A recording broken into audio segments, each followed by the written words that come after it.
بسم اللہ الرحمن الرحیم۔ السلام علیکم ڈیئر اسٹوڈنٹس، میں ہوں محمد عارف اور آپ دیکھ رہے ہیں میرا YouTube channel Arif the educator.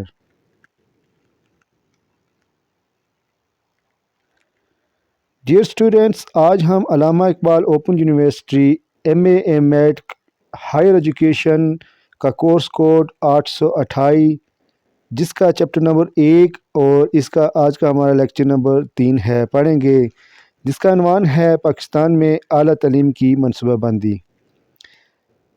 Higher education perspective and planning. Dear students, میرے چینل کو لائک کیجئے، اس کو سبسکرائب کیجئے، اس کو شیئر کیجئے اپنے فرینڈ اینڈ فیملی کے ساتھ، اور نوٹیفیکیشن والی بیل آئیکن کو ضرور پریس کیجئے تاکہ میری آنے والی ہر ویڈیو سب سے پہلے آپ تک پہنچے۔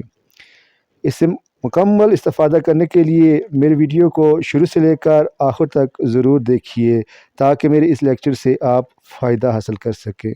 تو آئیے ہم باقاعدگی کے ساتھ اپنا سبق شروع کرتے ہیں۔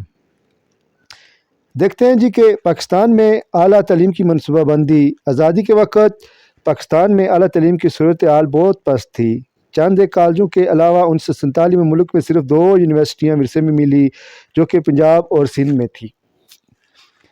تو اس پرسپیکٹو میں جو پاکستان میں تعلیمی کمی کو پورا کرنے کے لیے اور شرح خواندگی کو بڑھانے کے لیے جو اقدامات اٹھائے گئے، ان میں یہ جو 5 سال کے منصوبہ بندی کی گئی، تو آج ہم ان منصوبہ بندی کو پڑھیں گے کہ کیسے پاکستان میں تعلیم کو وسعت دینے کے لیے جو منصوبہ بندیاں کی گئی تو وہ کس طرح سے بنائی گئی۔ سب سے پہلے ہم دیکھتے ہیں کہ پاکستان کی جو پہلی 5 سالہ تعلیمی منصوبہ بندی تھی وہ 1955 سے لے کر 1960 تک تھی۔ 1955 تا 1960 ملک کے دوسرے شعبوں کی طرح تعلیمی میدان میں بھی توسیع و ترقی کا عمل پہلے 5 سال منصوبہ 1955 تا 1960 سے شروع ہوا۔ اس منصوبے میں اعلیٰ تعلیم کی ترقی کے لیے اہداف دسمبر 1947 کی پہلی قومی کانفرنس کی سفارشات کی روشنی میں مقرر کیے گئے۔ اس میں کالجوں اور یونیورسٹیوں کی توسیع ترقی کے اقدامات کیے گئے۔ ان سفارشات کا مقصد اعلیٰ تعلیم کے شعبے میں تعلیمی اداروں کی بہتری، انٹرمیڈیٹ کلاسوں کی ڈگری کلاسوں سے علیحدگی، یونیورسٹیوں کے کردار محض بطور امتحانیہ دار یا اخلاقی پوزیشن سے نکال کر تدریسی اور تخلیقی مقام دینا تھا تاکہ یونیورسٹی تعلیم قوم ملک کی تعلیم کو رہنمائی اور لیڈرشپ مہیا کر سکے۔ اعلیٰ تعلیمی اداروں کے لیے ایک یونیورسٹی گرانٹ کمیشن قائم کرنے کو کہا گیا تاکہ اعلیٰ تعلیمی شعبے میں طویل المیعاد منصوبہ بندی کے ذریعے تعلیمی اداروں کی تعلیمی، مالی اور انتظامی ضروریات کو پورا کیا جا سکے۔ یونیورسٹیوں کی حکومت کے انتظامی کنٹرول سے آزاد کرنے پر زور دیا گیا، نیز اعلیٰ تعلیمی اداروں کے لیے مؤثر اور ذمہ دار انتظامیہ کے ذریعے احتسابی نظام قائم کرنے کی منصوبہ بندی کی گئی تاکہ ان کی کارکردگی اور اعلیٰ معیار کو یقینی بنایا جا سکے۔ صوبوں میں بھی یونیورسٹی گرانٹس کمیشن کے قیام کی سفارشات کی گئی۔ اس کے بعد جو دوسرا 5 سالہ منصوبہ یہ 1960 تا 1965 تھا۔ اس میں جس چیز پر زور دیا گیا وہ یہ تھا کہ یونیورسٹی اور تعلیم و تربیت جو اعلیٰ تعلیم ہوتی ہے وہ ملک کی تعمیر ترقی میں اہم اور نمایاں کردار ادا کرتی ہے۔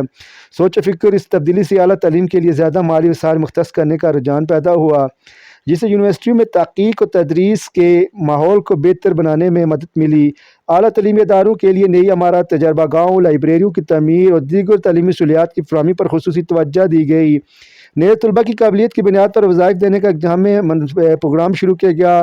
3 یونیورسٹیوں کی تعمیر شروع ہوئی اور لاہور، ڈھاکہ کے انجینئرنگ کالجوں کو یونیورسٹیوں کا درجہ دے دیا گیا۔ دوسرے 5 سالہ منصوبے کے بعد تیسرا 5 سالہ منصوبہ بنایا گیا جو 1965 تا 1970 تھا۔ یہی پالیسی تیسرے 5 سالہ منصوبہ 1965 تا 1970 میں بھی جاری رہی، جس میں دیگر سطحوں کی تعلیم کے معیار کو بہتر بنانے پر توجہ دی گئی۔ مزید یہ کہ اس منصوبے میں ٹیکنیکل ووکیشنل تعلیم کی سہولیت کو بہتر بنایا گیا۔ سائنس و ٹیکنالوجی کے مضامین کی تحقیق و ترقی بھی وسعت پیدا ہوئی، لیکن بدقسمتی سے 1965 کی جنگ کی وجہ سے بہت سے مالی وسائل کا رخ تعمیر ترقی کے منصوبوں کے بجائے دفاعی شعبوں کی طرف موڑ دیا گیا۔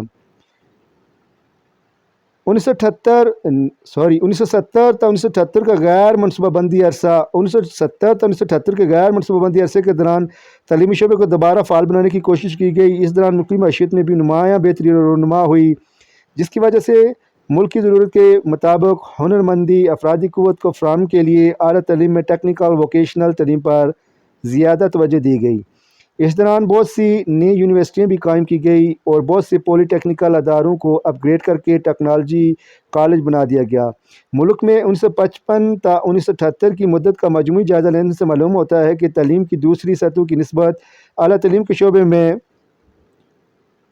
زیادہ تیزی سے ترقی ہوئی ہے۔ مثلاً 1950 میں انٹرمیڈیٹ کالجوں کی تعداد صرف 20 تھی، جو 1978 میں بڑھ کر 179 ہو گئی۔ اس طرح ڈگری کالجوں کی تعداد بھی 26 سے بڑھ کر 261 تک جا پہنچی۔ عام یونیورسٹی کی تعداد 4 سے بڑھ کر 9 ہو گئی۔ تاہم اس رفتار ترقی کے باوجود تعلیم کے کچھ دوسرے مسائل کا سامنا ہوا۔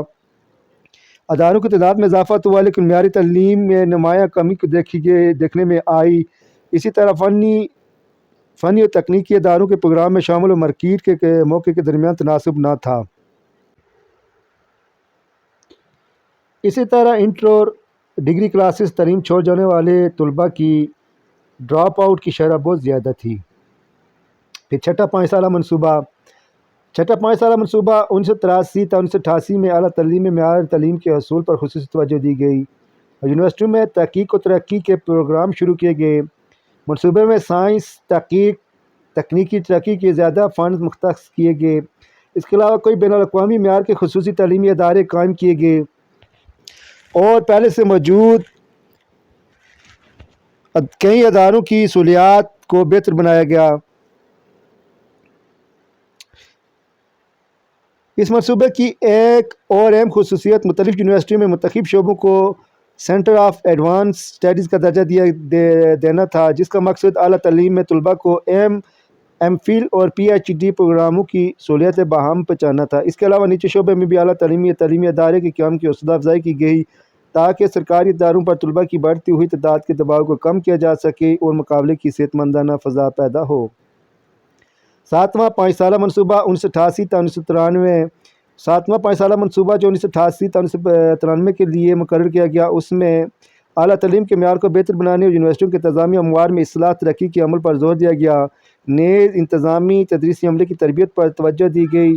7ویں 5 سالہ منصوبے میں اعلیٰ تعلیم کے شعبے میں درس و تدریس اصلاحات کا عمل شروع کیا گیا، جن میں آغا خان یونیورسٹی کراچی، پھر یونیورسٹی لاہور کی طرح یونیورسٹیوں کی انتظامی اور مالی امور میں مکمل خود مختار یونیورسٹیوں کو اپنے ذرائع سے مالی وسائل پیدا کرنے، مستحق طلباء کو اعلیٰ تعلیم کے لیے وظائف فراہم کرنے جیسے اقدامات شامل تھے۔ نیز نجی شعبے میں اعلیٰ تعلیم ادارے قائم کرنے کے سلسلے میں پرائیویٹ سیکٹر کی حوصلہ افزائی کی گئی۔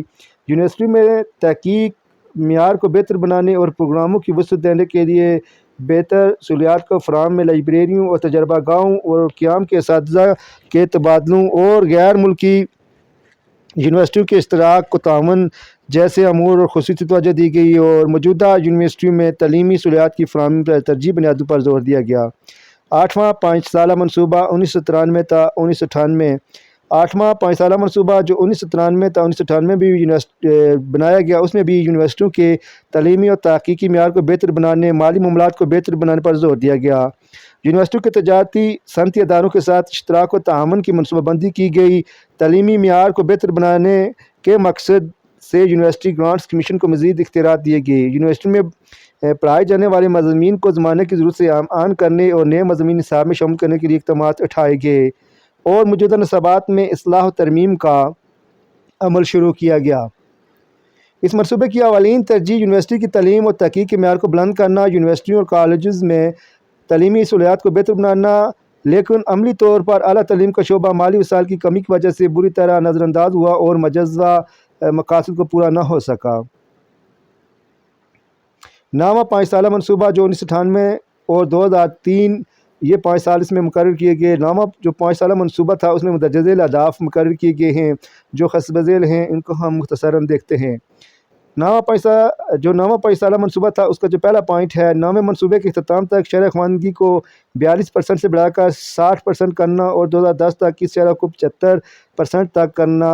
اس اہداف کو حاصل کرنے کے لیے پرنٹ اور الیکٹرانک میڈیا کے ذریعے غیر رسمی تعلیم کی کوششوں کو مزید تقویت دی جائے گی۔ ٹیکنیکل، ووکیشنل اور کامرس کی تعلیم کو پھیلانا تاکہ ہر علاقے کی ضرورت پوری ہو سکیں۔ اعلیٰ تعلیم کے اداروں کو سبسڈی کو کم کرنا اور مستحق مگر قابل طالب علموں کی مالی اعانت کرنا تاکہ وہ اپنی تعلیم جاری رکھ سکیں۔ ایسے پڑھے لکھے افراد تیار کرنا جو اعتماد کے ساتھ 21 صدی کے چیلنجز کا مقابلہ کر سکیں۔ ہر سطح کے ادارے اپنے اساتذہ کی تربیت پروگرام واضح کریں جہاں وہ تربیت یافتہ افراد کو تیار کریں تاکہ پاکستان ایشیاز ٹائیگر بننے کا خواب پورا ہو سکے۔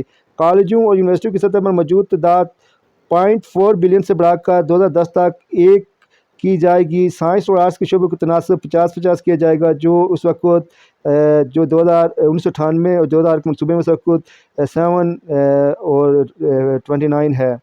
یونیورسٹیوں کے انتظامی اور مالیاتی کو بہتر بنانے کے لیے ان قوانین کی تشکیل دوبارہ کی جائے تاکہ وہ مستقل کی ضرورت کو پورا کر سکیں۔ اعلیٰ تعلیمی اداروں کی مالیات کو وفاقی حکومت، صوبائی حکومت اور مقامی حکومت میں تقسیم کیا جائے۔ موجودہ اعلیٰ تعلیمی اداروں میں مزید بہتری لانے کے لیے سرکاری طور پر نئے ادارے قائم نہیں کیے جائیں گے۔ انفراسٹرکچر، نصابات، ٹیچر ٹریننگ پروگرام، خارجی تعلیمی نظام کو بہتر بنایا جائے۔ اساتذہ کی تربیت کے اداروں کو ارسنوں منظم کرنا اور بہتر تربیت یافتہ اساتذہ پیدا کر سکے اور ساتھ ہی ان سروس اساتذہ کے لیے کورسز کا بھی اہتمام کرنا شامل تھا۔ تو ڈیئر اسٹوڈنٹس، یہ تھا آج کا ہمارا لیکچر جو اختتام پذیر ہوا۔ اس کے ساتھ ہی میں آپ سے اجازت چاہتا ہوں۔ وما توفیقی الا باللہ۔ السلام علیکم۔